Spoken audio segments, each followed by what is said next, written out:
I'll go to it. Yeah.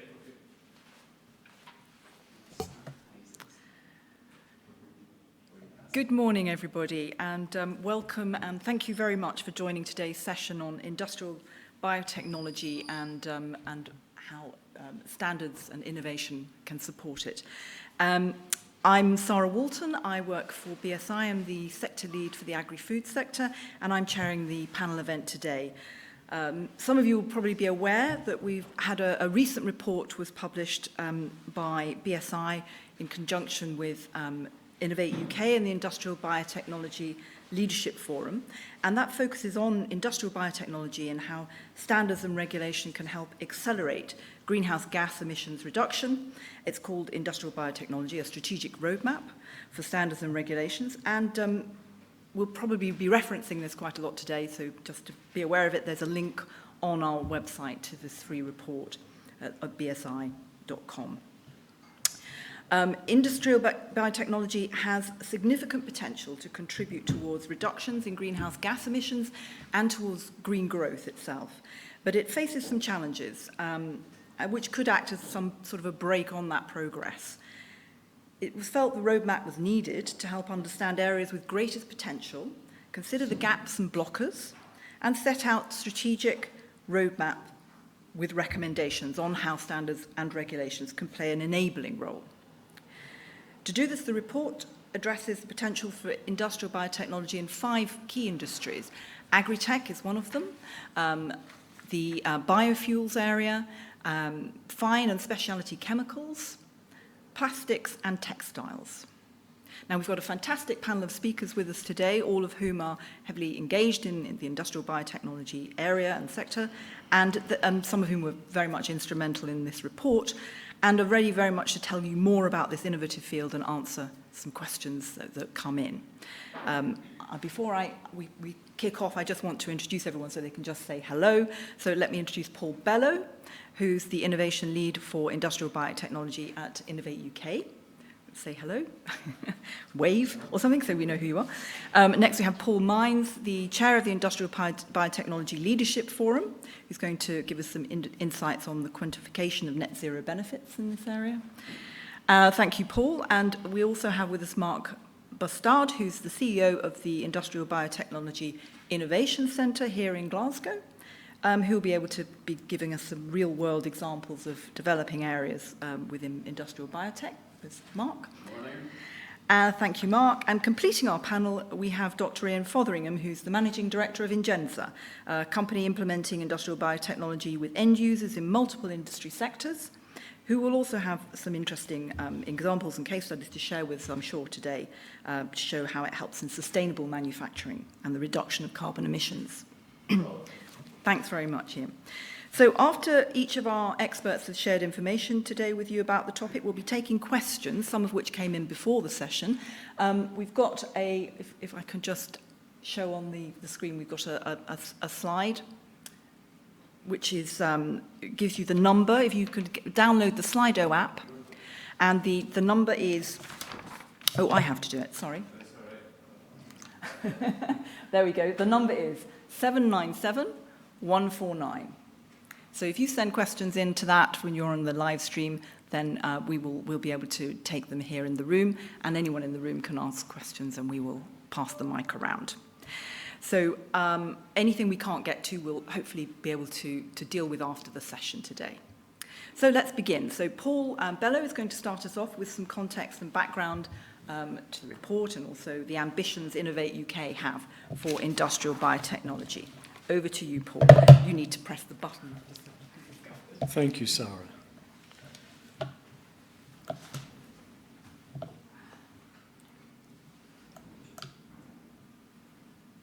So I'm just flipping through some of the agenda items. I'll keep going. There I am. Needless to say, thank you to the BSI group for the invitation to come here today and in part just talk about Innovate UK and how we've helped this whole biotechnology innovation towards net zero 2050 and our part thereof. So not surprisingly, for those that are unfamiliar with Innovate UK, I'll just do a very brief introduction because the whole idea of this session is hopefully the questions that will come in from the people that we have here live and probably more importantly, the numerous people that are in the audience online. So Innovate UK, we are an organisation, a funding organisation, a supporting organisation under the umbrella of UK research and innovation. We are part of the family. We distinguish ourselves from the other research councils, which are academic facing. We fund and support SMEs, the industry. So we offer competition funding and other support with respect to entrepreneurship and placements, proposals that come in, they're assessed in a competitive and a transparent manner to win funding for these risky types of projects that hopefully will bring forward industry, again, meeting this net zero or biorenewable solutions. We connect the businesses, we fund the businesses, as I said, we look at value chains, we try to connect networks of SMEs and also SMEs, importantly, with academia. Again, academia is this rich source of innovation that comes through, especially what the thematic is today of net zero and biorenewable solutions. We are government's industrial and net zero innovation strategies target. We're trying to support that and trying to achieve the 2.4% of GDP, although I think in the last 2 weeks that may be reassessed with 2.4%, but notwithstanding with respect to net zero 2050, we are all still trying to achieve that global consensus of keeping our CO2 emissions and GHG gas emissions down to around 1.5 degrees across the board. Innovate UK, with respect to what we fund, we're around the £1.3 billion per year. So, industrial biotechnology, which is the thematic of today. As Sarah alluded to before, we were quite proud, along with the IBLF, the Industrial Biotechnology Leadership Forum, we sponsored the commissioning of the report, IB Regs and Standards, which I will speak to at the end slide. But for all intents and purposes, perhaps I'm preaching to the converted, but industrial biotechnology is obviously the use of biological resources and sources for producing and processing materials, chemicals and energy. Again, some of those were the pillars that came out and were addressed by the BSI report. It's deployed wherever the bioeconomy activities occur throughout the UK. It's disruptive and the markets are quite large, greater than 30 billion. These are all figures that have come out of a previous report the Industrial Biotechnology Leadership Forum commissioned. And there are some statistics there with respect to how many businesses are being supported, full-time employment, which is obviously important. This is the skill set, the capability that we're trying to speak to and address. The revenues that biotechnology and industrial biotechnology can address. And again, these are place marks out of there with respect to turnovers. And again, over on the right-hand side of the slide is some of the biotechnology intervention that we address. Again, most of those that you see on the right-hand side have been addressed by those pillars within the IB Regs and Standards report. Innovate UK has supported industrial biotechnology since 2007, over 1,300 projects, more than 2,400 participants in all UK sectors, industrial sectors, something like just over £450 million in grants, 270 odd million in industry contribution. You can see a map down the bottom. Given that this session is being held in Scotland, Scotland has done extremely well with Innovate UK support over the years. I'm actually quite proud that two of my panellists, my fellow panellists here, either at present or historically, have been successful in securing Innovate UK funding for their risky projects. So here I'm speaking of Paul Mines and Biome Technologies and Ian Fotheringham from Ingenza, which you can see up the top. But there's also another 3 examples, Scottish examples, that have done very well out of Innovate UK funding support. But now it comes to crunch time with respect to the thematic of today. Net zero, what is the contribution of Innovate UK with their funding support to this goal, this achievement? There's 2 graphs here, greenhouse gas emissions by sector in the United Kingdom. Again, the usual suspects, if I can call it that, with CO2 emissions. The highest one, electricity and heat. Transport, it goes all the way down to combustion, waste, etc.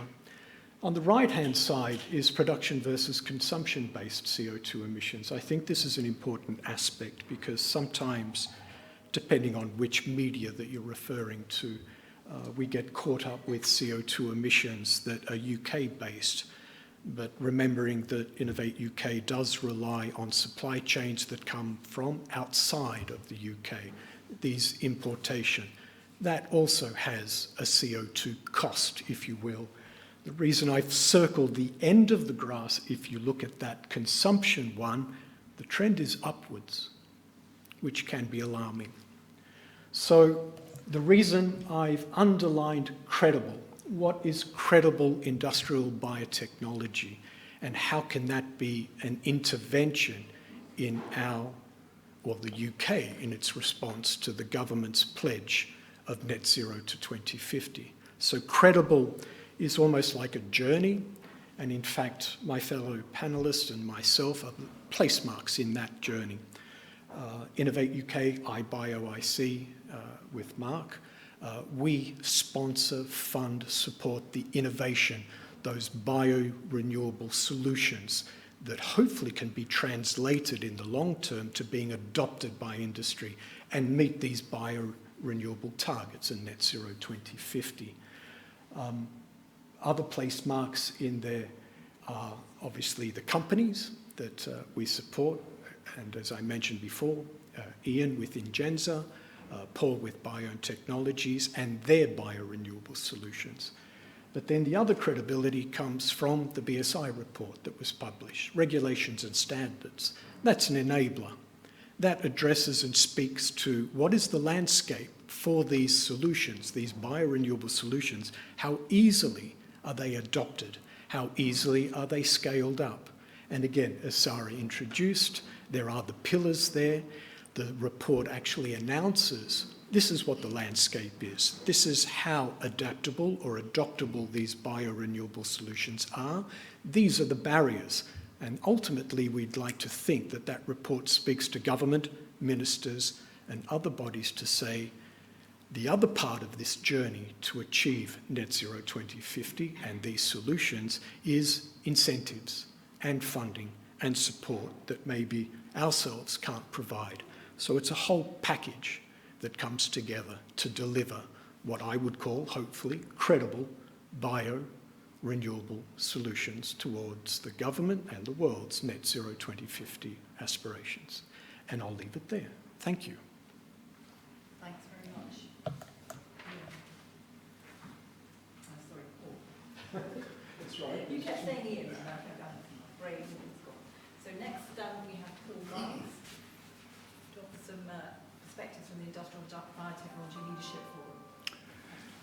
Thank you, Tara. Good morning, those in the room and those at home. It's great to actually be out. First sort of public speaking event, not into a camera for a couple of years, and it's great to be here in Scotland and at COP26. I'm chair of the IBLF, the Industrial Biotechnology Leadership Forum, and I run a business called Bio and Bioplastics, which I'll talk a little about later. The IBLF's role is it's a group of leaders from the industrial biotechnology community, be it SMEs, large corporates, research councils, funding organisations, members of government, that seeks to meet regularly and sort of coordinate, advise government, and provide some direction to the strategy around industrial biotechnology in the UK. And today what I'm going to do is just give a bit of a preview of some of the work we've got going on, particularly around net zero, Now, Paul did a great intro for me, sort of highlighting that a lot of the preoccupation around net zero is with energy, quite understandably. It's, with 90% of oil going into energy, it's clear that that's where the main focus or the initial focus should lie in terms of looking at that path towards net zero.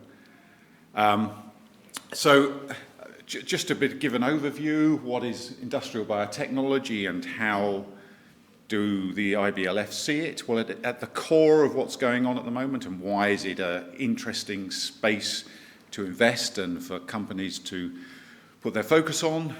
The first sort of slide shows at the core it's really about IBs being enabled by the new science of engineering biology, synthetic biology. But around that, there is also sort of a cluster of other enablers and processes called, be it in cells and plants as factories, be it as bio-based chemicals, be it the microbiome in our gut, or enzymes as catalysts. So you bring that combination of new engineering and synthetic biology together with those other pillars, and then you start to make a real transition into affecting people's lives. And this slide gives some view of the sectors that we can see IBLF, the IB community already changing, be it chemicals and materials, be it ag and food, be it health, be it the environment and CO2 capture. So this for me is what makes the sort of IB so exciting, is that you've got this real interesting enabler for many different parts of our everyday lives. Now, sort of coming to the net zero point, one of the things we identified earlier this year is that while biotechnology has been supported and been growing quite fast globally, in the UK we hadn't really got a clear understanding of what role it could play quantitatively in the path of the UK towards net zero. And so this is some preliminary work we've done, and we expect the sort of full data to be out early in 2022. But just to give you some highlights here. So for those of you who've got an interest in these matters, this is just a slightly busy slide, but it's a capture of the net zero model that the Climate Change Committee, the CCC, and indeed BEIS, the government, use as well to sort of analyse the path of the UK towards net zero. And you can see on this graph, there's a progression towards 2050 of the carbon emissions from a series of different sectors. And over on the left-hand side, you can see various levers you can pull to see what affects that path towards net zero. It's quite fun if you like these kind of things. And it's called the Mckay carbon calculator. It's available online. Just Google it. You can go in and see set your own path to net zero. But the reality of it, it's all energy-based. There's nothing in there about using bio-based inputs, biogenic inputs, about making that transition to net zero. If you look at the sort of latest paths of that model, and this is a sort of an illustrative net zero example that is pretty close to what's being talked about just down the road at COP, you can see everything progresses downwards on the path as energy is reduced and decarbonised towards 2050. And interestingly, at the bottom, some data there that shows by 2050, there's going to be about 63 million tonnes still of carbon dioxide that needs negative emissions. So there's going to have to be some kind of CO2 capture technology because that part can't be decarbonised. So one of the questions we sort of started to ask ourselves was whether IB could play a role in reducing that 63 million number, and we think it can. So we've done a bunch of work, and this work has been sponsored by the BBNet, the Bio-Based Biomass and Biorefinery Network, and being carried out by a group from Imperial College called LCA Works. And we've started to look at all the sectors that could be affected and set different levels of ambition about how they might start using more biorenewable sources over time. And you can see, I'm not going to go through the data here, but you can see we've covered areas as bioplastics, platform chemicals, fine chemicals, biomaterials, biopharmaceuticals, and starting to look at food and feed additives as well. So when you take that, you look at different levels of ambition, from sort of 1 to 4, about how bio-based could the UK economy become, we start to see that actually industrial biotechnology could make a real difference. And this is sort of something like between 500,000 and 1 million tonnes of CO2 each year that you could remove, not by energy, not by other sources, but actually moving to biorenewable inputs. And, you know, if you think at the moment, probably direct CO2 capture costs about £1,000 a tonne, or there are projections that it might come down to £400, £500 a tonne. So you can see that IB could make a significant difference to the sort of chemical industry trajectory in this sense. So, and I hear some of you already saying, well, how much land do we do that? We're also considering that factor as well. So here's a view of if you started to make that kind of quantity of materials in the UK from biogenic carbon, what would it look like? And you can sort of see that it's a material part of our land use, but it's small relative to some of the other areas that we use land for, much smaller than the woodland we propose to plant, and much smaller than the bioenergy land required as well. So again, so I'd just emphasise these are preliminary results. We're starting to try and dimension the effect that IB can have on the road to net zero, but what's clear from the results that are coming out already, it's not trivial, it's material, and we need to be considering that area. So having considered the macro, given I'm in Scotland this morning, and given we're just talking about woodland planting, I'm just going to zoom into the micro and just talk about an example of the bioeconomy in action, and from the company I also represent called Bioplastics. Just to talk a little bit about a project that we're working on. It was supported by Innovate UK in a sort of 2-year funding support.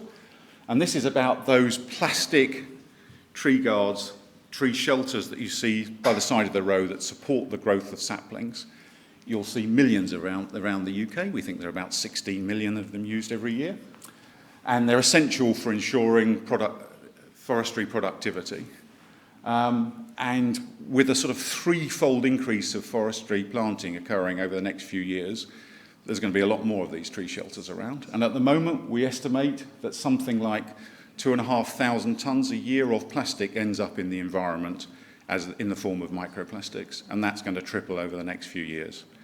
So the project we've been involved in doing is looking at whether we can make those tree shelters both from biogenic sources to make them low carbon, but also so they biodegrade at the end of their working lives. And we've had some success in this, and in the last few months we've just started to launch the product in the UK. We've got 17 or more sites setting up to do sort of extended field trials. And I think if I draw your attention to the right-hand side of this slide, you know, although the prime purpose of this project was to make these materials so that they biodegrade and don't litter the landscape, we've also managed to make them low carbon. They're about 35% lower carbon footprint than their polypropylene equivalents. Thank you very much indeed for your attention, and I think I'll now pass on to the next speaker. Yes, Good day. Thank you very much, Paul. So to Mark the Sky, Thank you, Sarah. Morning, everyone. It's a pleasure to be here. Thanks to BSI for inviting us to participate. This is literally down the road from our offices up on George Street, so great to be here, although sad to see the lights of our offices off as I passed it today, like everybody else. So great to be out here. My daughters tell me I have a face for radio, so hopefully they're not true about that. And welcome to all the people that are on the other side of the screen, wherever you might be as well. So we've already heard from the previous speakers about what IB is, and so I won't go back through that again. What I would say is that we, as an organisation based in Scotland, we tend to take quite a broad view, and we do work across a wide range of sectors, and we do include the health sector as well for some of the activity that we do. Where we were originally established a number of years ago, we were probably viewed as the green part of the chemical sector. We now find very significant growth in a wide range of other sectors, and that's where we work across those, whether it's food and drink, the alcohol industry, energy, marine, forestry, and so on. So we'll just talk a little bit maybe about some of the things that we've been doing in Scotland and give you some insight into that. So what's in it for me? IBLF has an agreed view from across the UK, certainly, and we sit within IBLF as well and very much support the work that they do and participate.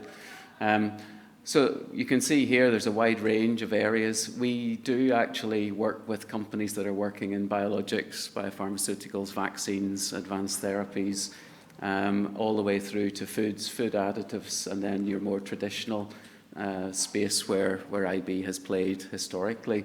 One of the areas that we see enormous growth in at the moment is around the sort of meat alternatives, plant-based and fermentation substances for human consumption, and also in low-carbon approach to producing food and feed for animals and fish, aquaculture and so on as well.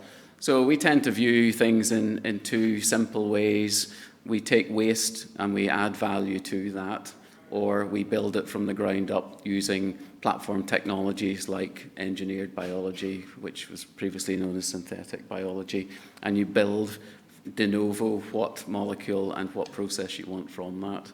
And I'm sure Ian is going to talk a bit more about that as we progress.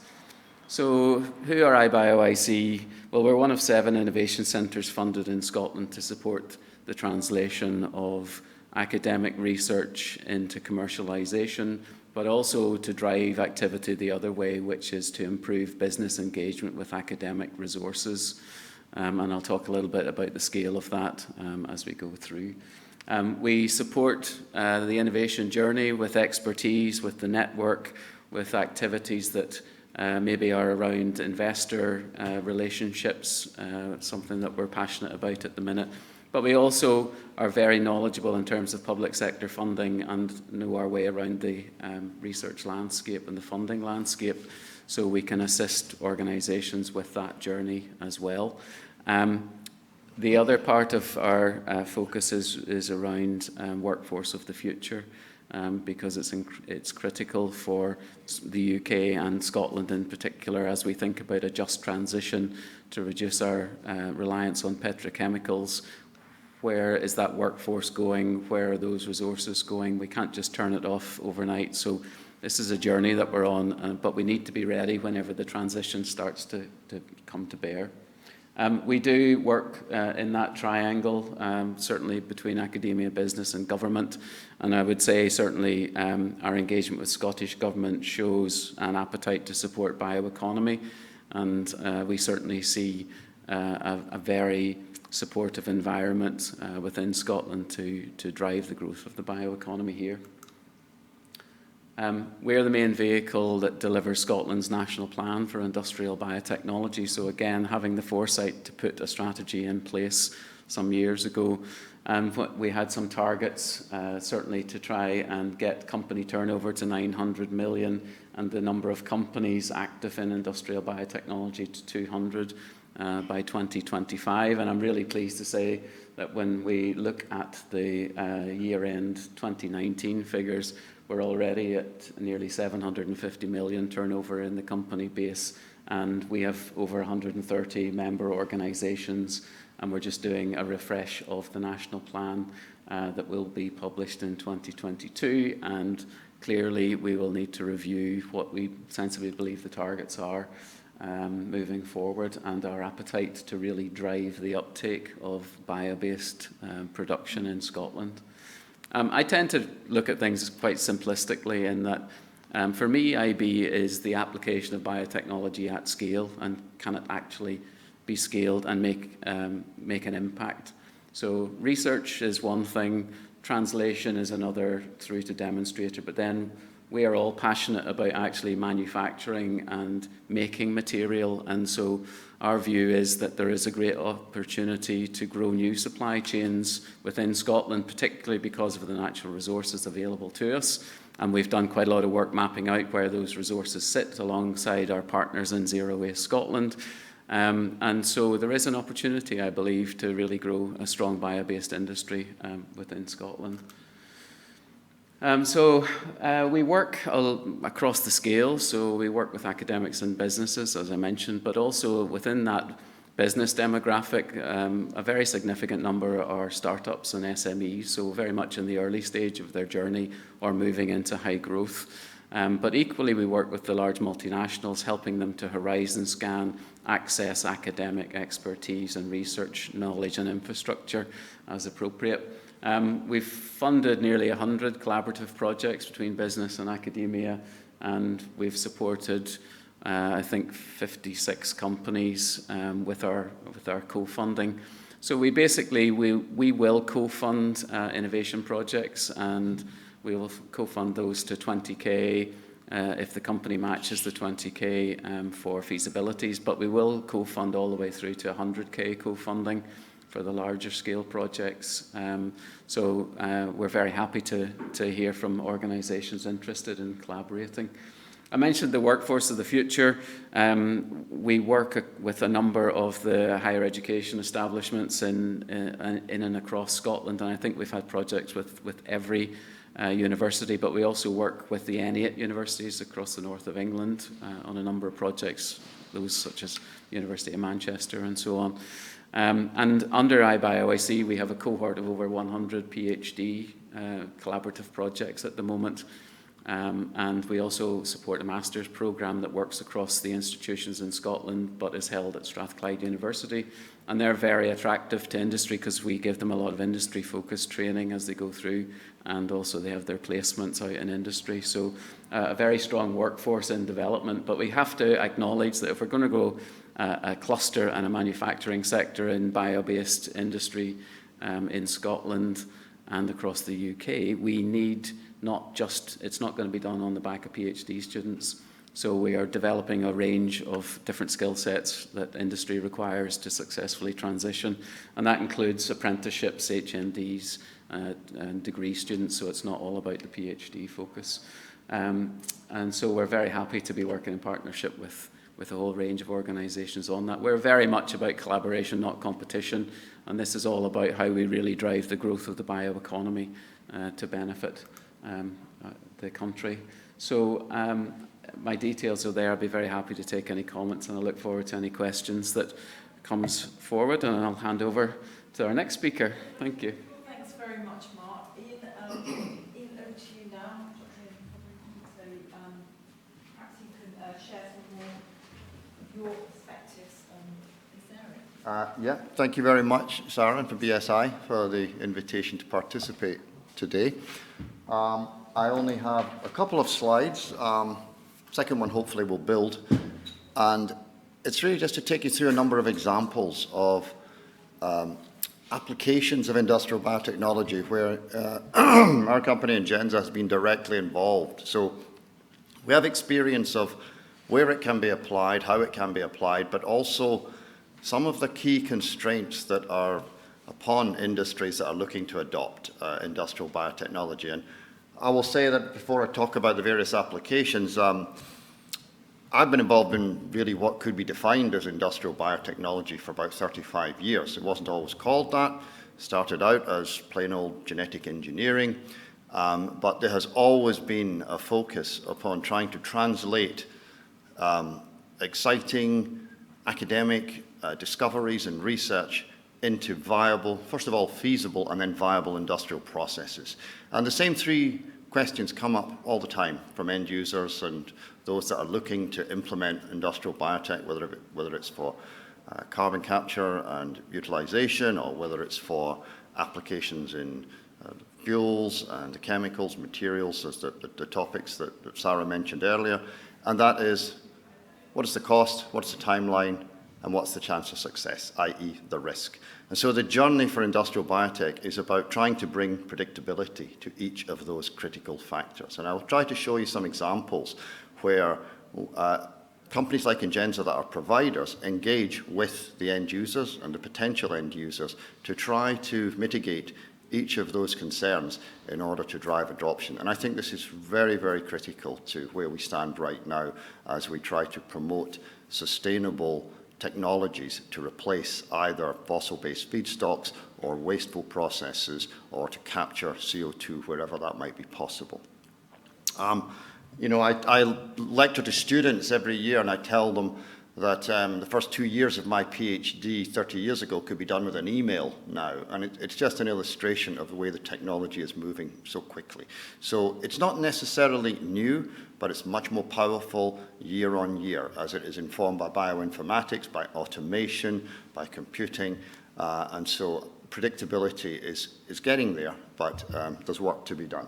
So industrial biotechnology is essentially applicable, I think, to many, many industrial sectors. It's quite hard to think of one where it is not applicable. They all have standards and regulations that apply, and to some extent, we're introducing processes that will fit within those regulations and will be applicable to those standards. So there are places where I think we need increased standardization, for example, in feedstocks, but we do benefit from many industries, pharmaceuticals, chemicals, food, and whatever the issues might be, whether it's safety, whether it's use of GM ingredients, we have to comply with those standards. So this is simply a summary.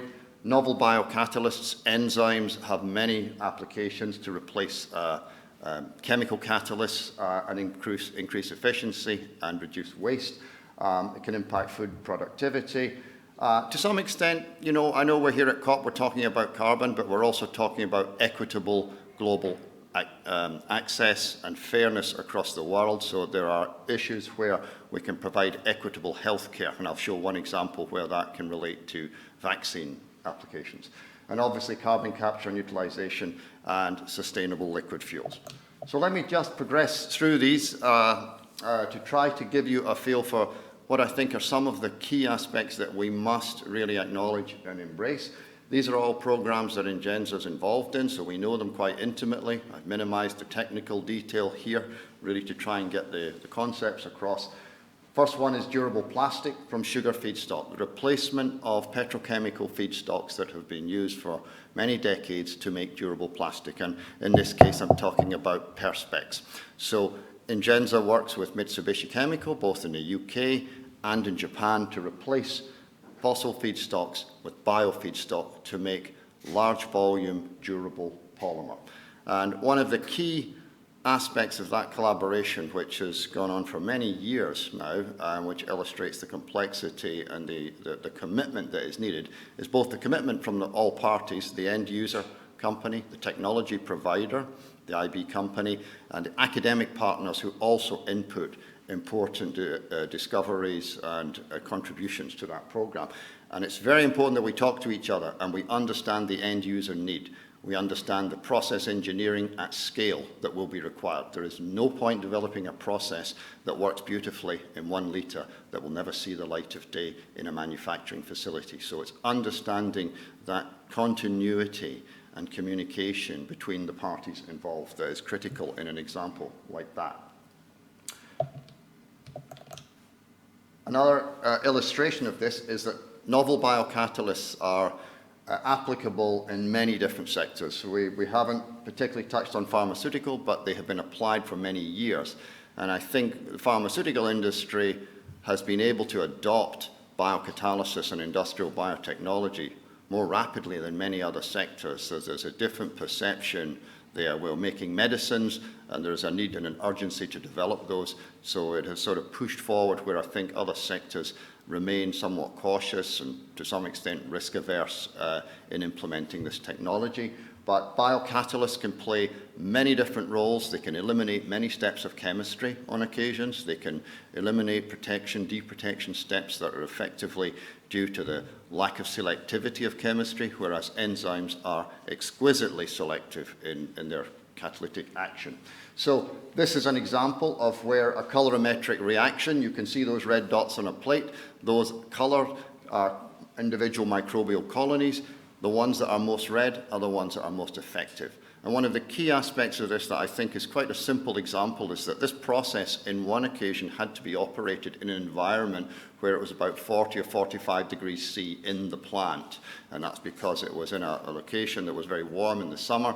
And for practical purposes, the enzyme that was being used in the process had to be stable. So simply by running that screen at 60 degrees, it was possible to identify variants of the enzyme, which nature hadn't had any reason to design, but which mutation and evolution in the laboratory could provide. And that enzyme then became completely applicable to the industrial environment in which it was required to be operated. So this understanding of real practical process conditions and scalability is critical to the adoption of industrial biotech, I think. Okay, next example. Food productivity. This is an example where Ingenza worked with an agritech, large agritech company. They had a very exciting bio-based product for crop protection. It would supersede chemical agents used in the past. Problem was, for when you grow microbes and you conduct industrial biotech in the laboratory, you often use antibiotics to maintain your genetic systems. But when you're at large scale, you don't want to have antibiotics and antibiotic residues that were part of your manufacturing process coming out into the environment. So again, by using a degree of enabling technologies in IB, bringing together chemistry and biotech judiciously, it's possible to turn the manufacturing system into one that involves no antibiotics for maintenance of the genetic system that was necessary to be applied. So again, it's an environmental aspect critical to the end user, or very important to the end user, that IB can address, and that can make the difference in the path and the speed to market, and therefore exemplify where IB can impact industry successfully. Carbon capture and utilization, I think there are tremendous opportunities for industrial biotech to impact carbon capture, and rather than storage, to actually turn that carbon and CO2 into viable feedstocks that can be used in fermentation processes to make a variety of different products. I think it's important to remember that fermentation processes also emit CO2. When you make ethanol, you release CO2 into the environment by fermentation. We can capture that CO2 as well. So it's possible not just to be net zero, it's actually possible to be net negative in our operation of bioprocesses. And so industrial waste CO2 feeds, this is an important area where standardization must apply.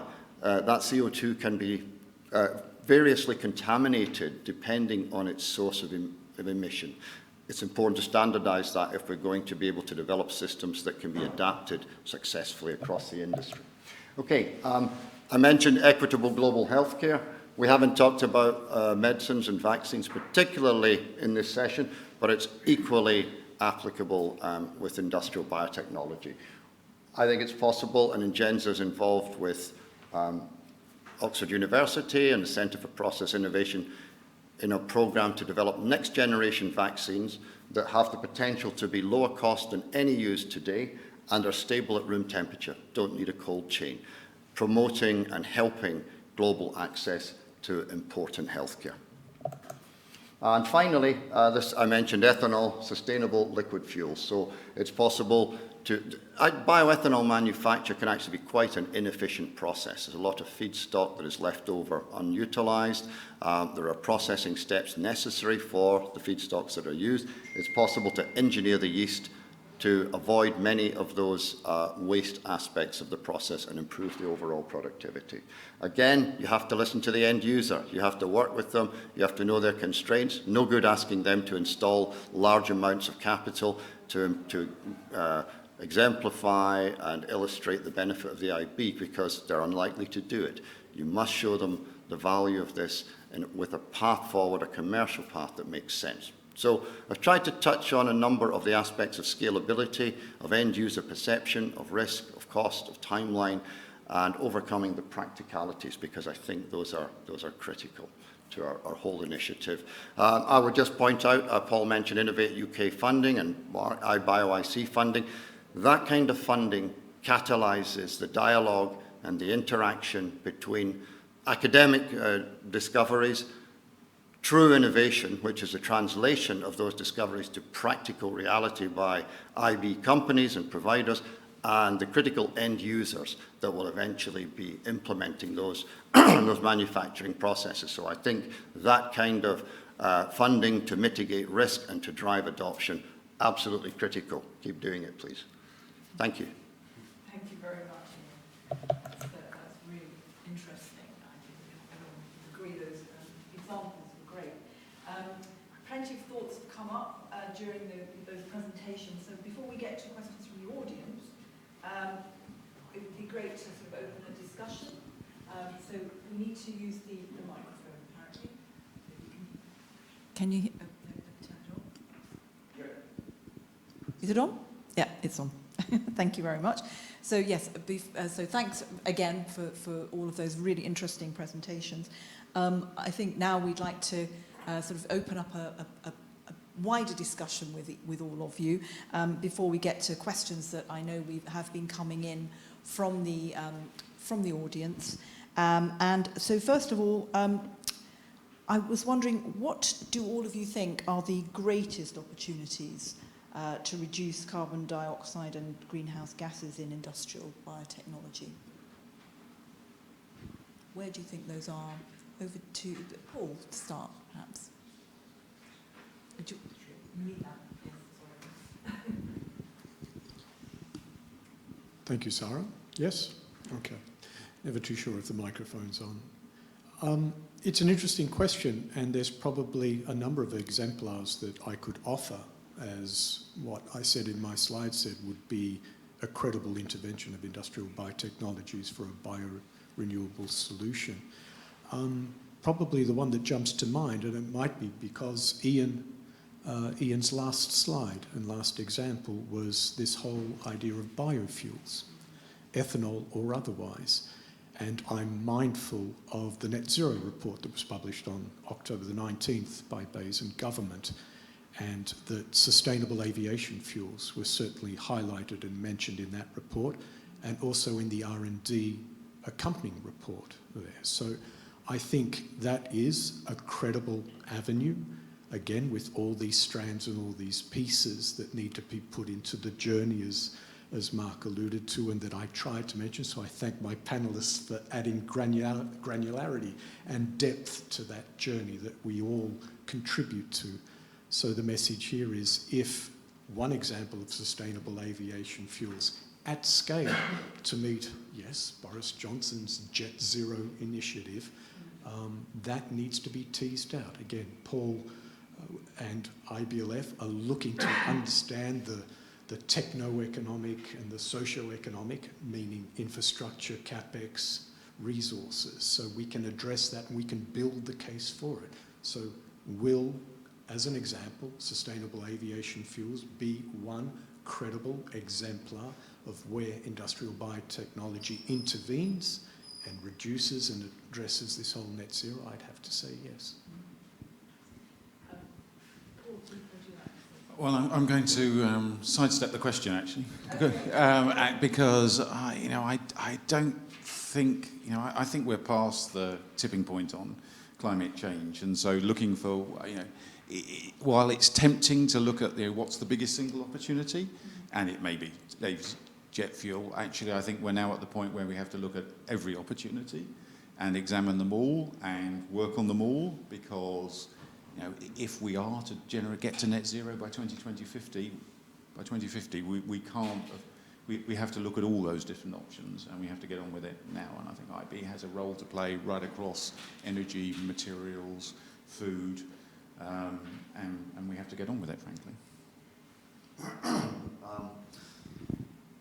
I've tried to show that, in my view, industrial biotech has applications right across the board in society, and so it's difficult to pick on specific examples, but I would come back to the idea that, as Paul mentioned, the jet fuel, it was very interesting yesterday in the Green Zone talking with Rolls-Royce and seeing their electric engine for airplane short-haul flights, but the absolute need for scale-up of sustainable aviation fuel for long-haul.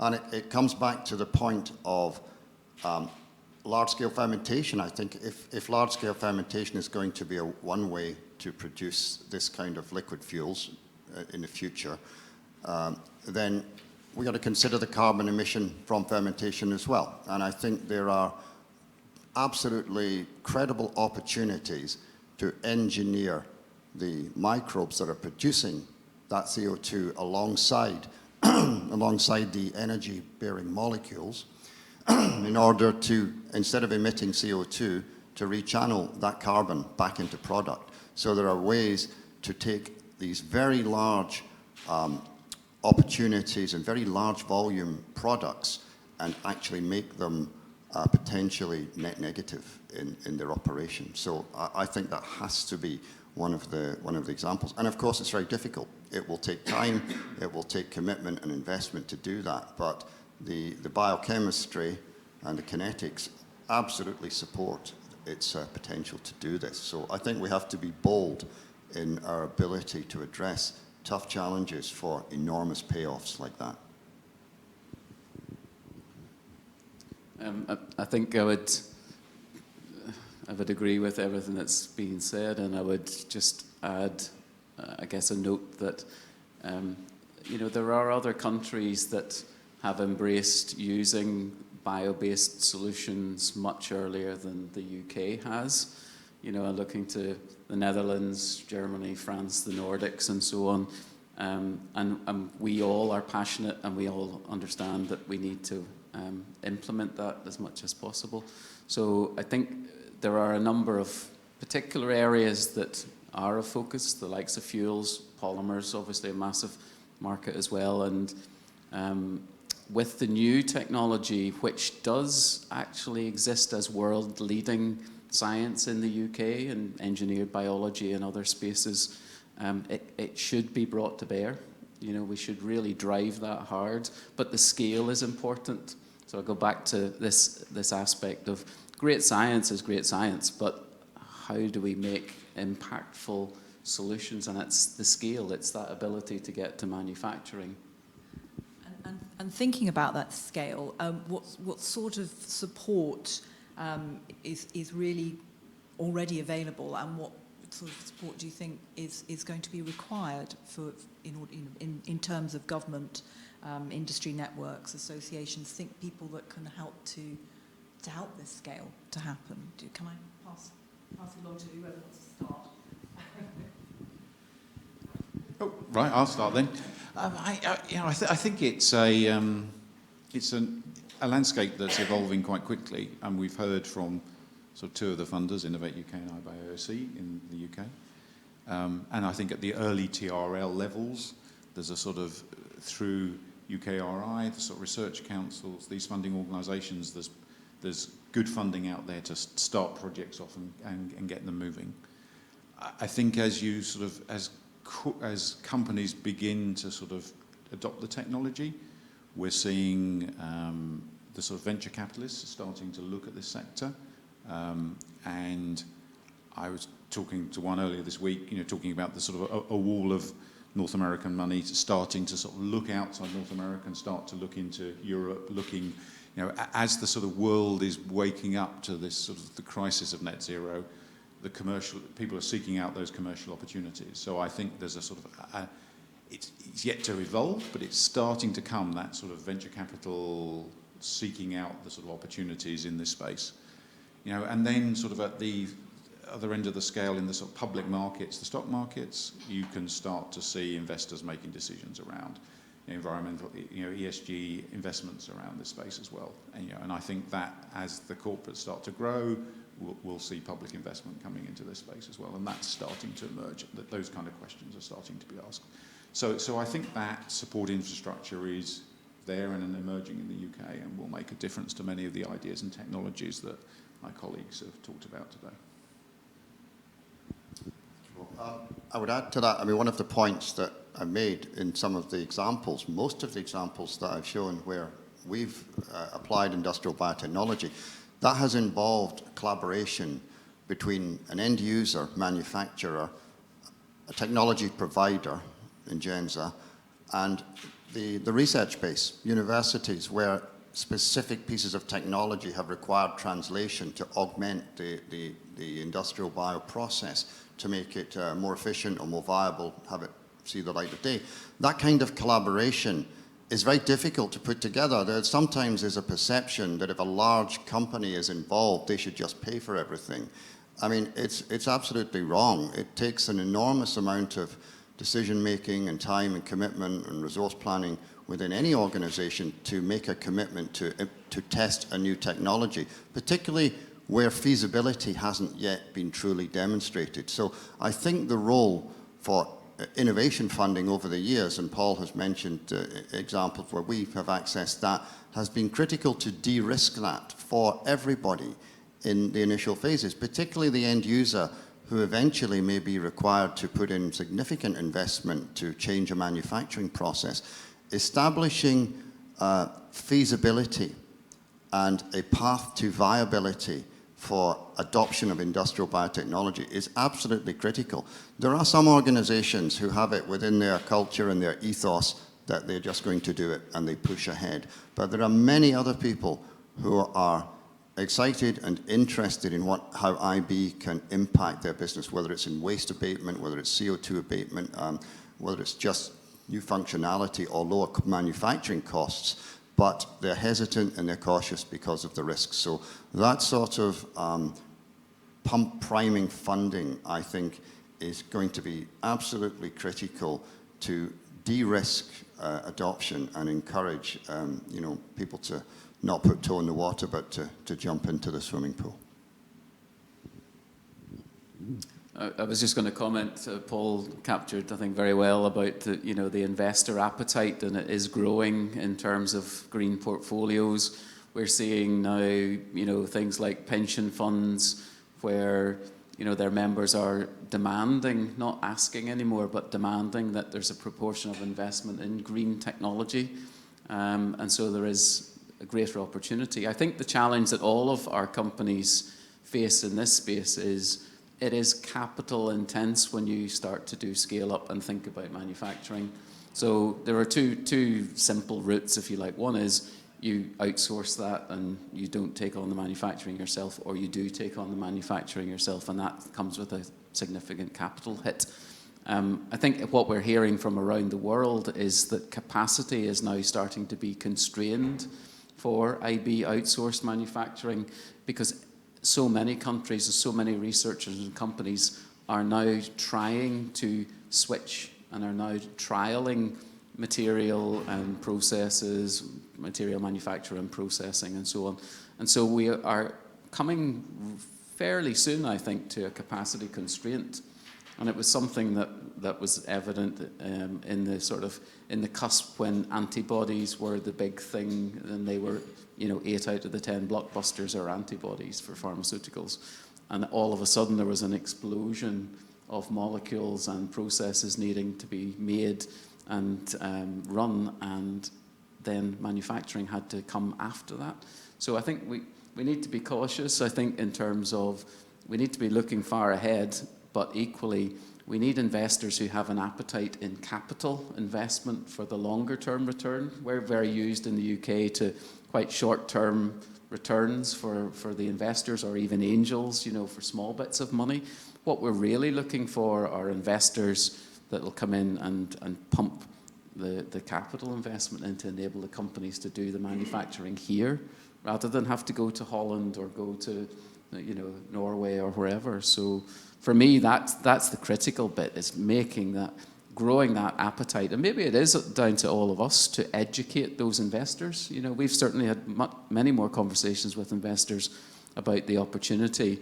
And I think there was always a stigma attached to biotechnology in a period of time, and GM and various things. And I think we're working through that now. And, the science base has provided evidence, if you like, but we do need to still sway opinion. And so that's our focus, I think. And we see that even in Scotland with some of our companies, Scott Bio, Cellucomp, 3F Bio. These are companies who are keen to own manufacturing, but it is quite a challenge. And based on some of the things that you've been saying there about the need to encourage more venture capital, more investment, in order to grow this infrastructure, how would you say that the role of providing reassurance for that infrastructure is done with things like standardization and the regulatory framework? Can I pass that back to you? Oh, actually, before I allow people to answer that question, I was just wanting to remind people of the Slido, but I will pass this down. So you start, and I will give you the Slido number again for people to. So it's up to me.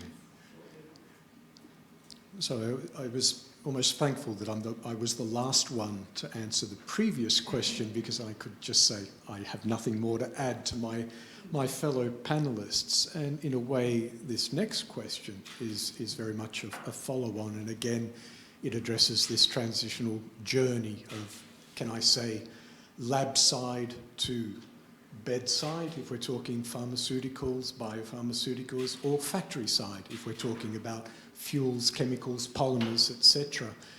But each of us here, there is a ceiling in where we intervene with respect to a credible intervention of biotechnology to a biorenewable equivalent to displace a fossil fuel derived product and or service.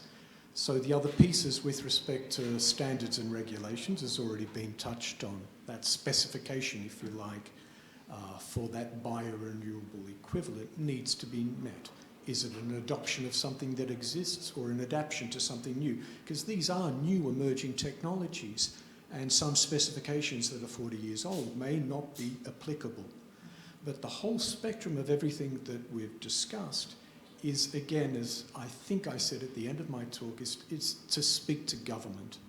So government needs to be in a position of confidence and informed decision that they can intervene to overcome that ceiling, to overcome the bottleneck of that translation to scale. You know, it's not enough to have it at a certain small scale, because it won't permeate through the UK or Europe and other markets in the world. So again, maybe I was wrong and pushed in the corner in using fuels, but if Boris wants to fly back in his private chartered jet from Glasgow to London, but he can justify that by using 100% sustainable aviation fuel, he's going to be surprised, if not shocked, that we have the technology, perhaps. We have those interventions, we have the specifications, we can guarantee it, but we can't make it in the quantity that he needs to fill his tank to get him to London. So again, that's where I think government needs to be aware of where industrial biotechnology and all these other pieces that each of us represent, that's a message to them. They can be, again, as I said, comfortable that, okay, we need to help equity, we need to help investor challenges from pensions, as I said, we need to do our bit, because we realise that the capacity of each of those players and stakeholders is limited. This is where government intervention has to step in. Anybody else want to I'll have a go then. All right. So I mean, I gave a exemplar earlier around the sort of the plastic tree protectors, you know, but that's sort of just the kind of case where a new piece of technology is being sort of put out in the environment, you know, and there are no standards for how that plastic might biodegrade in the north of Scotland, the south of England, different soils. You know, so how do you look a forester, an NGO in the eye and say this is a product that's good for the environment? And you know, so in that sense, you know, the work we've been doing behind that is trying to build a de facto standard by being very open about all the testing we've done, the process we've taken.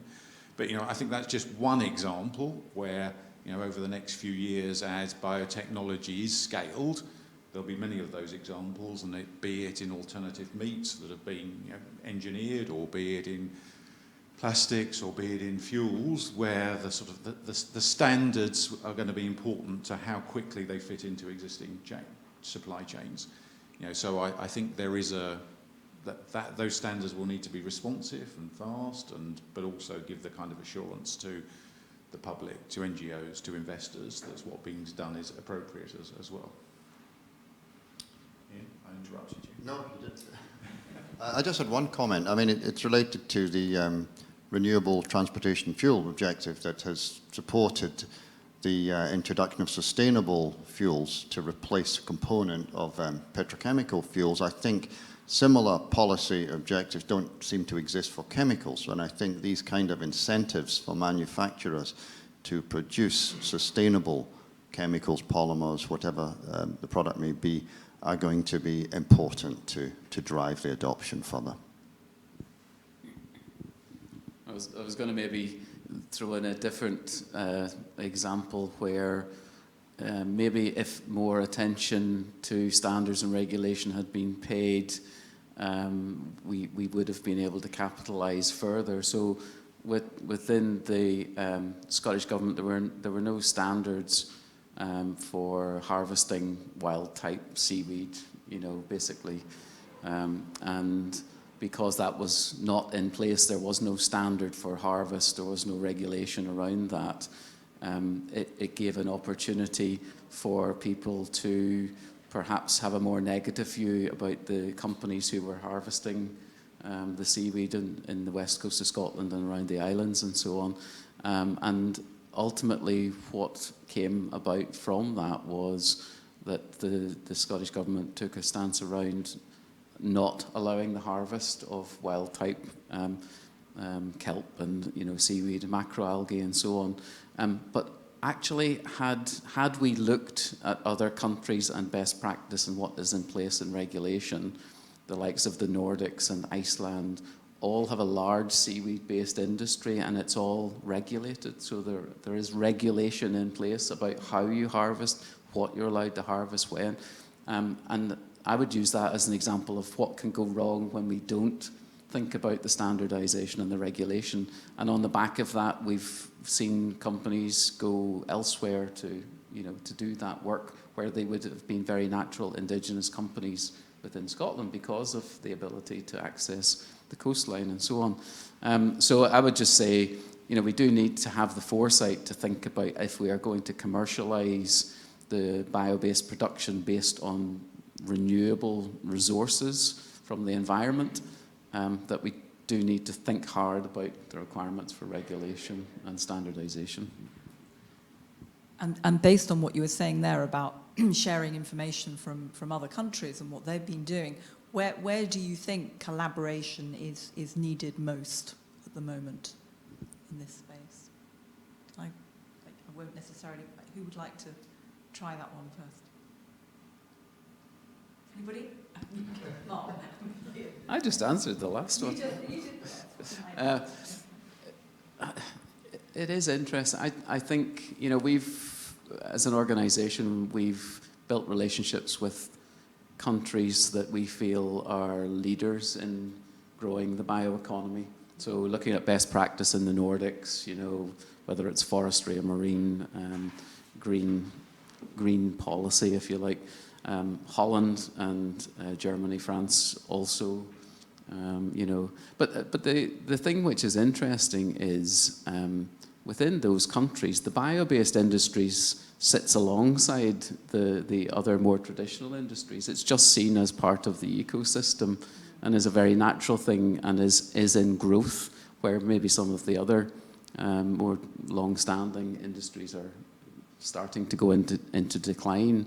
And it will be driven that way because of the needs of net zero targets, and will continue to do that. We have an opportunity, I think, in the UK, and we need to embrace it. But we were fortunate to have Lord Debon, that's the chair of the Climate Change Committee, at one of our meetings recently, and he said, how do we inject urgency into this? Because we can talk about this, as will be happening down at the SEC at the moment. We can talk about this, but when do we actually get on and try to deliver things? And he said, there's no vaccine for the climate emergency. So he was being quite flippant, as he would be, but the reality is, how do we get urgency into this? Because we'll go decades and we'll be nowhere near the targets. A couple of thoughts just come to mind, Sarah. I've touched on this before, so I won't labour it too much. I think collaboration is absolutely essential between the different stakeholders that are involved. When you develop industrial biotechnology processes, you must understand the regulations and standards of the sector that you are playing into. So it's, I've learned one thing over my life: the devil's in the detail of everything, and it's quite easy to be tripped up by something that you overlooked when you try to advance in a new technology amidst the excitement of what it can what it can do biochemically. So understanding end user needs, understanding constraints, that kind of collaboration and dialogue and speaking the same language. It's one of the reasons that we have made such a statement about having synthetic organic chemists and analytical chemists within a biochemical and molecular biology company, really, is to be able to understand end user needs. So that sort of dialogue and collaborative exchange of information to define the box, the process engineering box into which a process must fit for energy usage, water usage, product recovery, whatever those key aspects are, they're all critical to making a process economically competitive. Because in the end, looking at this over many decades, yes, the crisis is increasing, but cost effectiveness is always going to be a major driver for any adopter of IB. And I think, finally, I would say that just having, that there are many companies in the UK that have successfully implemented large-scale industrial biotech, and I think the sharing of the experiences between those quite diverse examples would be very valuable in business-to-business sharing, because there are non-competing products in many ways, and I think that can accelerate and coalesce the whole initiative in the UK to be able to do that. I mean, in some ways, there's an advantage to being quite a small country, and we should take advantage of that. I guess just slightly from a different angle, in the last few weeks, I've had the benefit of meeting a number of early years researchers, a number of young people who've started their own spin-out businesses, and the thing that's come across to me is their urgency and passion of addressing the thing we're talking about down the road at the moment about climate change, but also their propensity to really make that happen at scale and drive businesses in that way. So, I think to some extent, the sort of we've got a group of young people now coming through IB who are also inbred to collaborate and work together, and I think we just have to make sure we don't put I'll speak for myself, some of us older fossils, don't hinder that by putting barriers in place to allow them to make that difference. So I guess I'm start pretty optimistically that actually that collaboration is there, will grow, and the urgency of what we're talking about today on net zero will make that happen, and we just have to make sure that we don't put barriers there to stop it.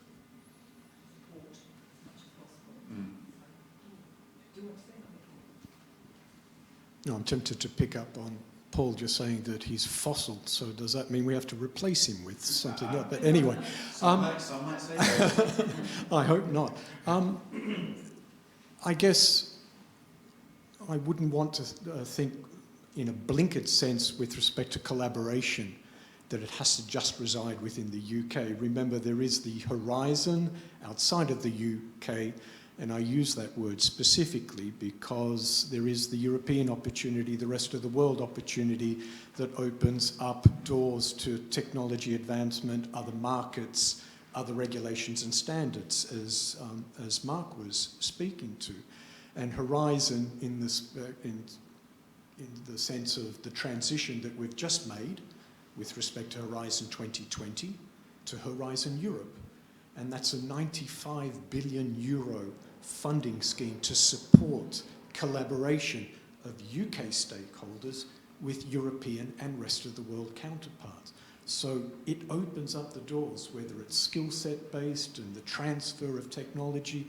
I would hate to see the UK miss out on that opportunity, and yet we find ourselves at this quasi-impasse that why we are an associate country, yes, because of Brexit, we are yet to go or achieve that full recognition of being a true associate state, that we can partake in proposals and funding, sign those agreements, and realise the potential of industrial biotechnology intervention and translation and innovation in a Horizon Europe setting. Because what is slightly different about Horizon Europe from Horizon 2020 is impact. So again, we've been talking about the scalability, the adoption of any of the technologies that we've discussed. So they're all about looking at pilot, demonstrator level, this whole adoption, and not surprisingly, the regulation, the specifications, the standards that need to be addressed, life cycle analysis, end of life, the whole circular economy aspect of it, which I think we've only lightly touched on. So there is, dare I say again, that open horizon of looking outside of the UK.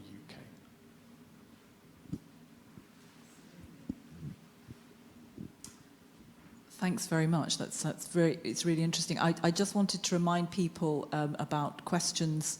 So it's for Slido, it's hashtag 797149. It's probably on the screen as well at the moment, but just in case, thought I'd just remind you all. We've had some questions coming in, so we'll get to those shortly.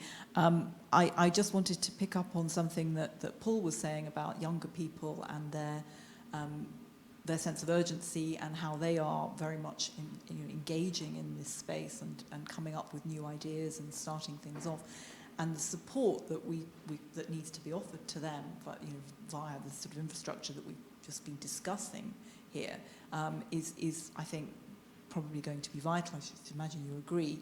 I just wondered if I could ask Mark to say a little bit more about the workforce aspects that you mentioned, because as you said before, it's not just about PhD students and people who are coming in at different, at a much sort of more academic level and research level. It's also about where there are places for others to get involved in this. I just wondered if you'd say a little more about that. I mean, I guess it comes about from looking at what the demographics are in a healthy manufacturing cluster, and what the makeup of the workforce is. So, it would be unnatural to find a bunch of PhDs trying to run a manufacturing process on site, So we've just taken a view about what the requirements are, and you've got to grow that so that it is ready, and as we start to transition, there are opportunities for those people to move into roles, and whether that's apprenticeships, HNDs, degree level students. What we try to do in all of this is to improve their knowledge of industry and business. So any of the cohorts that are interfaced with iBioIC, they get bespoke training on different aspects outside of their day-to-day. And also we use our membership to come in and talk to them. The likes of Ian and his colleagues will come in and talk about some of the challenges and give them insight into what their day-to-day life is as well. The other thing which happens up here with the Scottish Universities Life Science Alliance and ourselves is the graduate employability workshops, where there are whole sessions around what does a job in IB look like, how can we educate people that they want to stay in it. It used to be the case that most of the biochemical engineers that were produced in the UK ended up in the city. They didn't actually go and manufacture, biochemicals or anything. That was just the nature of where they went to. And so we need to make it an attractive place for them. I recently was engaged with an initiative called Fuel Change, which is teams of apprentices that sit within particular companies. And this focus was around Grangemouth, who, as you probably know, is Scotland's largest single CO2 emitter and our main energy and chemical base. And they were all given particular challenges and to go away in teams and come up with feasible solutions. And I was so impressed with some of the things that they were coming up with. And bearing in mind, none of these people really had an IB background. They had embraced the whole circular economy, net zero IB solution. So we were talking about algal ponds, for absorbing CO2. We were talking about recycling PPE and these sorts of things. And so, they felt ownership. And I think you have to give the workforce of the future that ownership that, as Paul said, that they can make a difference and they can go out and do that. But equally, we need jobs for them to go into. That's the other thing. We're talking about green jobs on a daily basis. What does that look like? I haven't seen anybody define it yet. But there is an opportunity, and IB and the skills associated with that, life science or manufacturing, engineering, are all part of that. But again, I would say we're talking at a very high level about green jobs. We need to get down into what are we doing to actually grow those opportunities so that this workforce can get out there and start doing it. We are passionate. We do a lot around skills and workforce and early stage career support. And the more I see, the more I'm passionate about, what is achievable from some of these young people. No, 100% agree with all of what Mark said. I mean, iBioIC have done a fantastic job of advancing young people into the multidisciplinarity of IB and placing them within companies. So we've invested heavily in that. Also in the Life Science Apprenticeship scheme, which I think is another fantastic scheme to encourage young people that may have chosen not to go to university. They come through the apprenticeships, they get real hands-on understanding. They work in a multidisciplinary environment. They're exposed to biochemistry or molecular genetics, but they are continually sort of infused with engineering requirements or exposed to automation or increasingly informatics, and even to the extent of machine learning to inform the iteration of processes. So it's a fabulously multidisciplinary skill set that can be acquired, and I think it can open doors. We've had apprentices or young people come in one role, and they've actually found that another role in the company fits better. So I don't think if you can have somebody doing what they like best and that's advantageous to the company, what could be better when people get passionate and excited about what they're doing? So yes,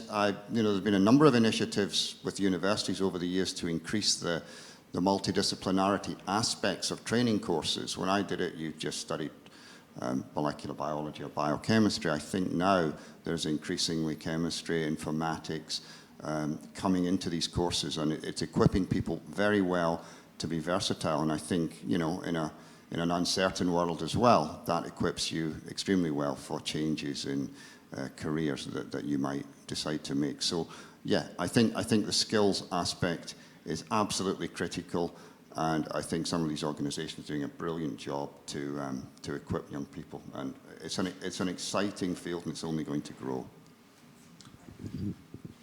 I think I wanted to pick up on something Mark said just about what might green jobs look like. And I think in sort of talking here at COP, I think the challenge that we face is so dramatic that the sort of the chaos and the turbulence in the markets that we've got used to is going to change the way that business works over the next few years. I think you only have to look at the example of sort of Tesla that's gone from nowhere 10 years ago to being the most valuable car company in the world.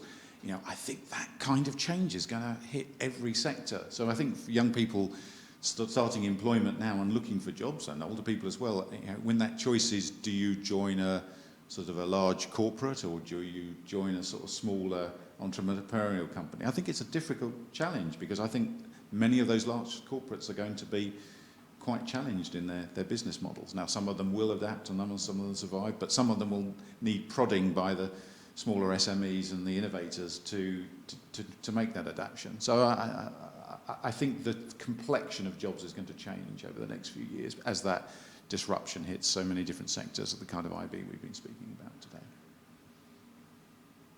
Did you want to say anything, Paul? No, sorry. Thanks very much. We've had quite a few questions coming in, and just to take a slight shift, we've had quite a few questions about evidence for where to put focus, and also about data.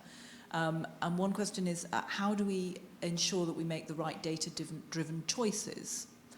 Why make plastics from sugar, for example, when at best 1 hectare of land can produce 25 tons of sugar, something along those lines? Who would like to make a stab at that question, at answering that? Anybody? Nobody wants to answer. I'll have a go. Part of it I'm going to start sort of philosophically, which is in the sense of, of the millions, billions of tons of oil we use, in the area we're talking about, biotechnology, many of those that end up being fuels or materials, the end point of that that unit of carbon ends up back in the environment somewhere. And so if you start to think about materials such as plastics, then you have to say, if we go on using oil bases for that, we have to come to terms with the fact that unit of carbon is going to end up in the environment, which I don't think is acceptable. Now, when you then start looking at, I think we can do lots of analysis to consider different uses of land, and I think we've got a great academic community in the UK that can do that analysis of how best to use the land. But I think there are some choices to make, and I think we have all the data to be able to make those choices. We just have to get on and make them. And not be paralysed by the indecision of anything that Sibylith shouldn't be touched. So I think there are decisions to make about fuel versus food. There are decisions to make about fuel versus materials, because if we have to wean ourselves on getting our carbon from underground sources that was laid down millions of years ago, then we have to confront those choices of, is it seaweed or where does it come from? And I think we have lots of data to be able to start making those choices. They won't be perfect, but let's get on and make them.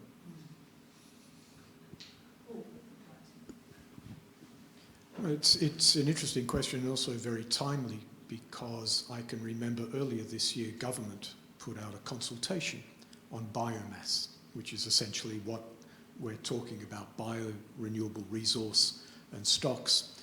And hopefully the result of that consultation will be delivered shortly in the coming months. So we might well have an answer to that question. What is land within the UK its best use? What is it put towards? And addressing the land and agriculture for food as opposed to product X or service Y in our industrial biotechnology. So again, I haven't heard on the grapevine when the results of that consultation will be released as a report, but we might well have the data, the metrics, the analytics that addresses all the points that Paul brought up: life cycle analysis, end of life, the best use of it, that it's non-competitive. So yeah, hopefully that answer in some degree of detail will be made available to us.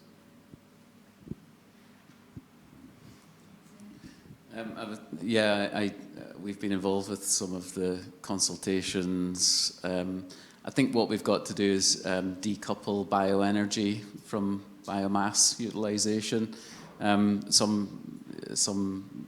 suppose, for bioenergy, the tendency is just burn it, and recoup the value from that. We see that as the lowest value. That's the end point. However, in Scotland now, we've been involved in looking at a techno-economic viability study around the reintroduction of sugar beet in the east of Scotland. Now, you can justify that because, to be honest, crop breeding technology has moved on significantly, where the sugar yields can be very significant. And Scotland had an existing sugar beet industry right up until the mid-70s. And so it is attractive to all parties in many ways, providing the farmers can get the price per tonne that make it feasible for them to undertake. The land use is sensible. And the other important factor with looking at this is it's actually a rotational crop, so it's a break crop. So sugar beet is usually harvested in the winter. High-value crops like wheat and barley and so on, summer, farmers use it in terms of biodiversity to improve the soil. So I think you've got to take the bigger picture here about the impact. There is a very simple question which everybody will ask, which is, why would you grow food? Why would you grow crops for anything but food? But these things are being done because of biodiversity, soil quality. Many of them are being put into anaerobic digestion or given to animals as fodder and things like that. So if we can get more value for the farmers out of that, then that's a win-win. And equally, the viability study that we'll publish in the coming weeks should hopefully show what some of the scenarios might look like to make that feasible.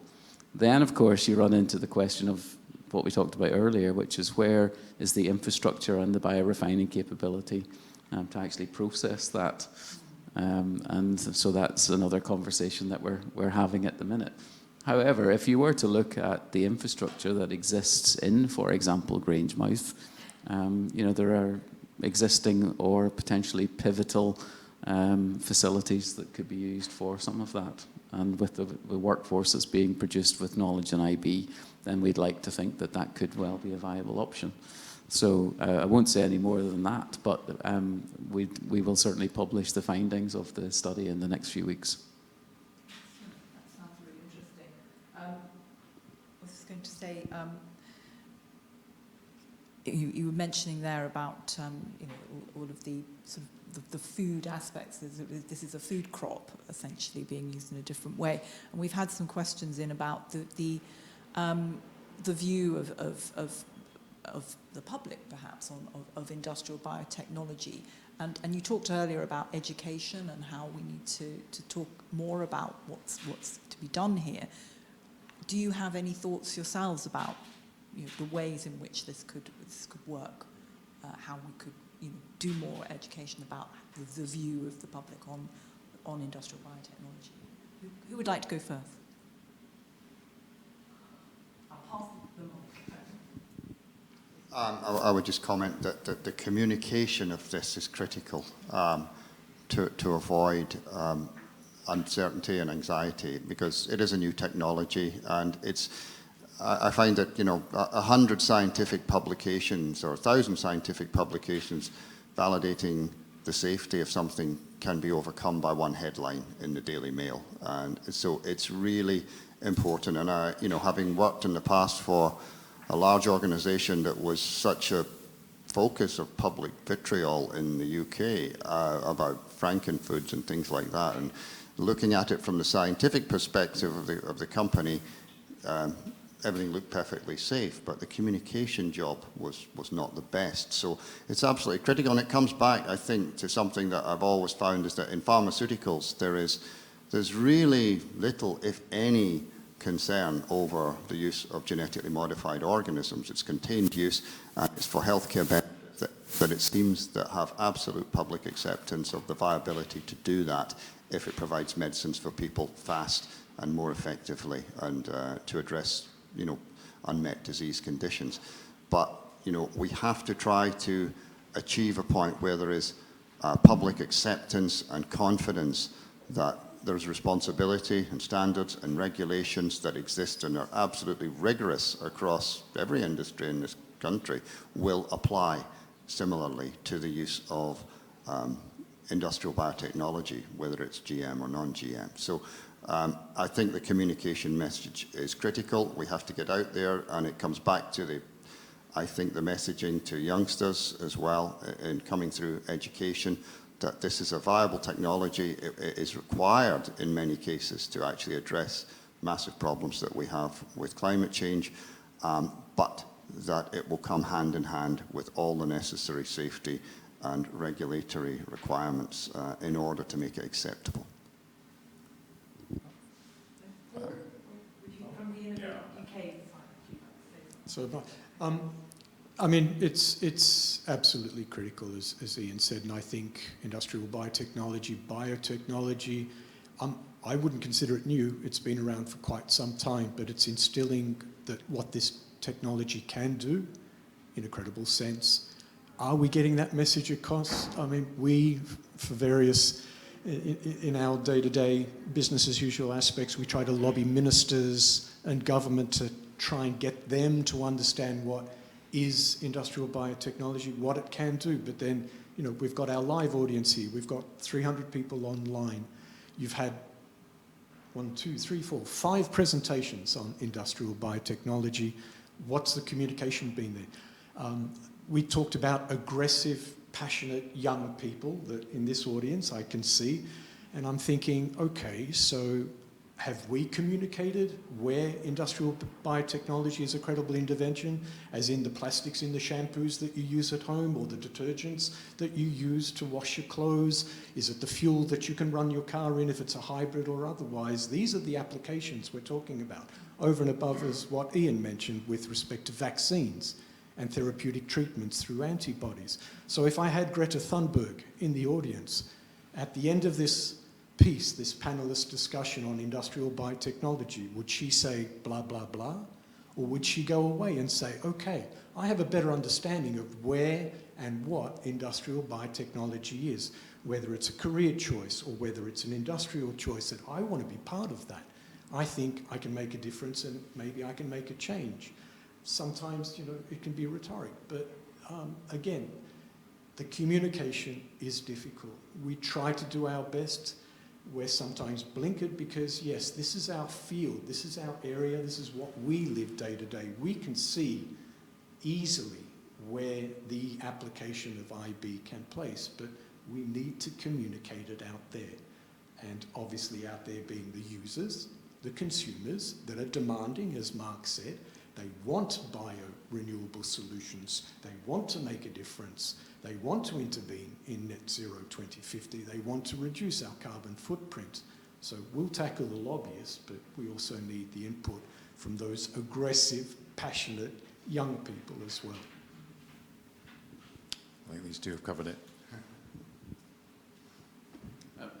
I'll just add something as well. I think it's it is those emerging future generations that have the passion.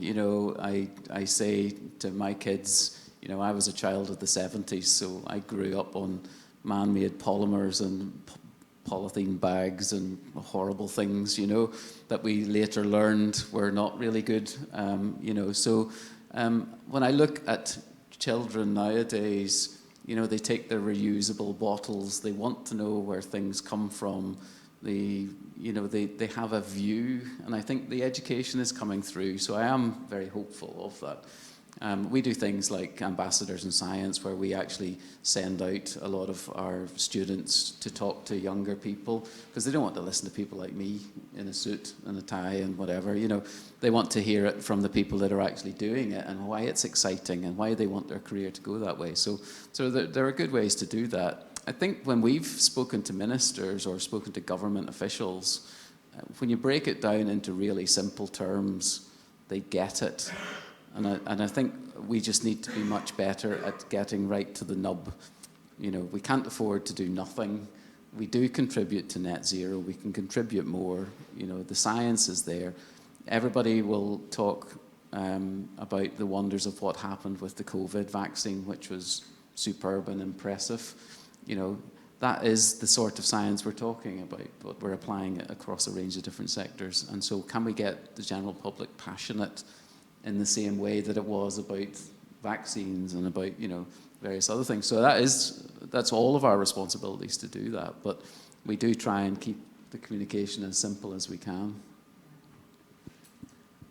And actually picking up on 2 points there in the communication. So you mentioned both vaccines and the health applications of industrial biotechnology. And also we've had a lot of questions in about waste and how, and Paul, I know, touched on the circularity aspects of what industrial biotechnology can do. Do you think that maybe, how do you think you could sort of get across more about the circularity aspects of that, of what industrial biotechnology does? Is that a question that can you answer at all, or do you think I've just made a statement rather than asked a question? Is there anything around circularity that could be talked about a bit more around industrial biotechnology or not right now? Do you want to say something? I think we need to be careful that we take on board the whole picture. So whilst we do talk a lot about how we're all going electric and we're all going to drive electric vehicles, battery technology is a challenge. Rare earth metals are a huge challenge, and when you look at the devastation in developing nations where significant mining operations have taken place, we should be cautious and make sure we get the whole picture about all of this. I'm not saying no, we're not doing electric vehicles. I'm just saying that's another area where I think IBLF have taken a good stance around standardizing how we look at these things, life cycle analysis, how does a small biotech company calculate its carbon and its emissions, and where do we get that knowledge? And so I think that is important. So we're not quite there at the circularity bit. I think we understand it, but I think until we have the granularity on what our own businesses are doing and how it measures it in a standardized approach, I think it becomes quite a challenge. I don't know if anyone wants to comment any further. I think it's difficult to just disagree with should we be more circular. Yes, of course we should. The reality in some of the areas that we describe for industrial biotechnology, moving to heterogeneous feedstocks with the greater complexity means sort of more energy, more process steps to make your final product. And that will certainly be something we need to confront, we need to get better at. But I genuinely believe that we also need to start work at sort of entry points that can work now. Mark's point about looking at growing sugar in Scotland, presumably for feedstocks, for sort of biorefinery inputs. I don't think we have the luxury to say we will wait just for waste to feed into these industrial processes, because we'll be waiting to make the economics work for quite a long time for some of these processes. I'm making a bit of a sweeping generalisation here. So I think we have to pursue both. We have to pursue sort of what can we do from waste and how can we use it, but also we have to sort of use homogeneous feedstocks as well to get this whole band on the road at scale. This is one of the questions. Sorry, you probably need to speak into the microphone. Yeah. So one of the questions was about, in fact, about the weighing up the evidence between the waste and scaling up scaling up production in industrial biotechnology, and how you sort of do that. So. I was involved in a discussion recently with a sort of large chemicals manufacturer, considering first generation versus second generation feedstocks, and the sort of difference in capex cost. The facility they were considering sort of went from 500 million to 800 million when they sort of went from a sort of first generation sugars to a sort of second generation wood waste or straw type thing. And I think it's quite difficult to hamstring an industry at the sort of beginning of scale to say, you need to make the 800 million investment right now when the markets are still emerging and volatile and you don't know where they're going. So I think we have to apply a realism and as a pragmatism. But should we still be researching and understanding what we can do with waste and improving our ability? Absolutely. And those cost of that technology and the risk point of entry will come down. So. Will anybody else want to? No, nothing in particular, except it's been obvious to me over many decades of looking at those that have implemented IB. It's once the process is operational, it's generating profits, it's inevitable that it is iterated over and over, refined, incremental gains in productivity, and waste minimization is an inevitable part of that as well. So completely agree with Paul.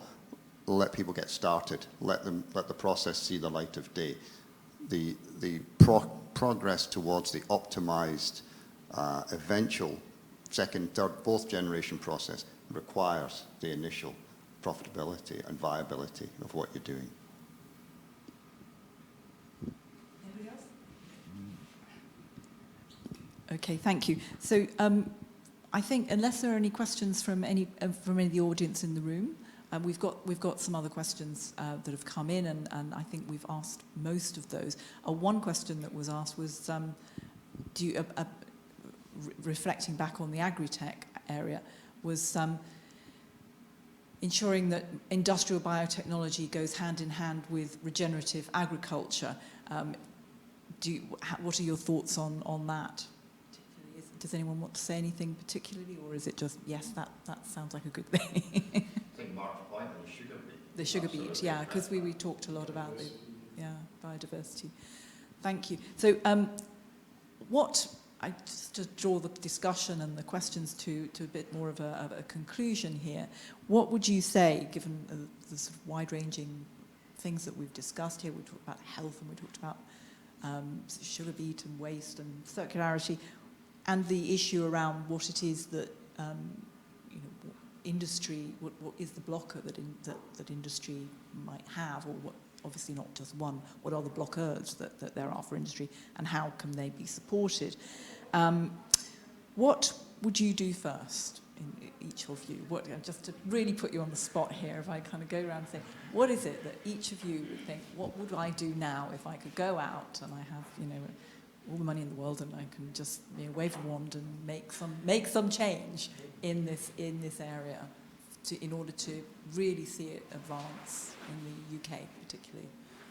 Who would like to start? I'm not going to just pick on someone. You can volunteer and think, what is the first thing I'm going to talk about? I've really stumped you now. Sorry, just one, just where would you start? What was the best thing you could do? I'm going to start with a preface to potentially each of us answering that question. I mean, the whole reason that I think the four of us have hesitated is just the breadth of where industrial biotechnology could be a player. I mean, with all the presentations we've given, pick any sector, whether it's food, whether it's agriculture, fuels, chemicals, industrial biotechnology is there to try, as Mark said, narrow it down and simplify to one thing that you would do tomorrow if I was Elon Musk or if I was Mr. Bezos at Amazon. It's a hard call. It really is difficult. But we have to provide the communication. We need to provide the tools. And it goes back to the question that I think we hopefully answered before of the data, so that there is confidence in the users, the community, the industrialists, the funding organisations, the investors, that we are making the right choice of whichever we decide to do. But again, to Ian's point, we can't necessarily wait for that, because the evolution of the processes that we can do with industrial biotechnology will evolve by design. So we can design systems to address this potential problem with life cycle analysis and end of life. It will then, but we've got to start. We've got to start now, because again, 2030, that I think government has said no more diesel vehicles. I mean, that's not many years away. And for that to be realisable, again, as Ian said, we have to start now. So that's my preface, and I've avoided singling out any one intervention. Well done. Okay, holding my magic wand or microphone then. I mean, for me, it's the price of oil and gas and pricing that up, some kind of carbon tax. I think a lot of what we've talked about today, the sort of interventions we've talked about today, are sort of being put in place because into the price of oil and gas is not the externality of climate change is not priced. And I actually am a ardent believer in the sort of power of human intervention and the power of markets to make the change. And I think we're on a path where we risk sort of just choosing lots of interventions, and those interventions sort of being chosen often from the best of data, but being wrong. And in the end, the challenge we've got is we're using too much oil and gas and not pricing it appropriately for its carbon disbenefit. So I would, given my wand, that's what I'd start to change. And then I think the kind of technologies we've talked about today will flower and flourish because they have the ability to help us on that path to net zero and be genuinely low carbon in an environment where oil isn't as cheap as it is. Yeah, agree with my colleagues. It's a bit like saying, what would you do first with quantum computing or with artificial intelligence? There are all sorts of opportunities, many of which we haven't yet even thought of. I think incentivization for the use of sustainable manufacturing process. Reward those people that have been bold enough to actually take this forward and drive it so far, and encourage those that are a little hesitant to get into it. But I also think just bringing together the forums of those that have been successful in industry in implementing scalable biomanufacturing technologies together as a group, as a sort of another type of leadership forum, really, to sort of promote that to others, to encourage that adoption, to show that industry can actually take that risk and it can pay off. I think that is also what I would strongly encourage. Yeah, I think incentivization at a macro level, we need to drive change and reward those that do embrace it. Ultimately, I would say something that you would expect me to say, which is we need to continue to support the innovation and the translation to get to something which is meaningful. You know, great research in universities is happening all over the UK. You know, the ambition to drive that into a successful commercial outcome, whether it's scalable manufacturing or such like, is important, and that support needs to continue. In fact, needs to grow. You know, we need more of that. And from my perspective, I think that, you know, when you look at how incentives have worked in other countries, we had Italy with the whole polymers set up and the move to biodegradables and so on, spawned the growth of a whole new industry. So it's, you know, there is an opportunity. Or you could go down a route like the US with their biopreferred scheme in terms of, you know, a benefit to your procurement of your material or your product based on the fact that it has come from a bio-based source. But I guess what we're all reflecting is that needs to be driven from a policy and a government level. So taking that as a circular argument, that's where we all need to drive. You know, we need to educate government and really be emphatic about, you know, they need to get on board with this because time is ticking. So I think that would be my call to action. You know, I think we need the incentives, but we need the government to come along with that and drive it. Thank you very much. I know we're sort of around 5 minutes towards the end here, so I'm just thank you very much, everybody, for your contributions and also for your thoughts there towards the end. I will just sort of say thank you to Visit Scotland, our hosts as well, and to everybody both in the room and on live stream for taking part in the session and for all of your great questions that came through. Any that we didn't get to, we'll try to answer after the session. BSI is obviously, you know, we hope this report that we did in conjunction with Innovate UK and the Industrial Biotechnology Leadership Forum would be something that would spark conversation and you know, discussion around the sort of prioritization of recommended actions. And you've heard here today some really interesting ways in which thoughts about where we ought to be going and how we ought to be supporting this space in the future. So if anyone would like any more information about the project and how it can be broadened out, and I say it's not just one project, it's many, obviously, in many different industries. We'd obviously be very pleased to speak to anybody who's engaged in industrial biotechnology and who have interests in this area and want to know more. So please do get in touch. We have contact details there for me. So please do you know, speak up, and we'll put you in touch with the right people, including most of the people on this panel. Finally, I would just like to say that we've had a really interesting comment from somebody on the Slido who basically says that we're all part of the net zero generation, and some of us in this room are passionate and enthusiastic about our communicators, irrespective of our age. So we just wanted to say that, you know, it is true. We do need all of the passionate young people to get involved, but everybody needs to be involved in this because this is about decarbonisation for our future and this planet. So thank you all again, and thanks for taking part. Thank you. Thank you, Sarah. Thank you all. You